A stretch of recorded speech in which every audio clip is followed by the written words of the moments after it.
14 এখান থেকে একে এই তো 1 আর 4 14 1 আর 4 ওই তো 1 আর 4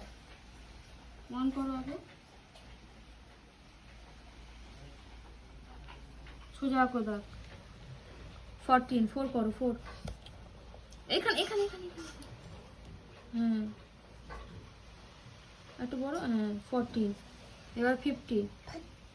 1 আর 5 এ 15 এখানে এখানে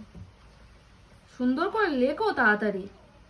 ঝটপট করে লিখতে হবে স্কুল খোলার সময় হয়ে গেছে স্কুলে যাব মা এখন না দেরি আছে 5 করো 5 এই 5টা করো এখন না এখন স্কুলে দেরি আছে তুমি 5টা তাড়াতাড়ি করো স্কুলে যাব হ্যাঁ যাবে কালকে যাবে কালকে যাবে করো। আজকে যাবে আজকে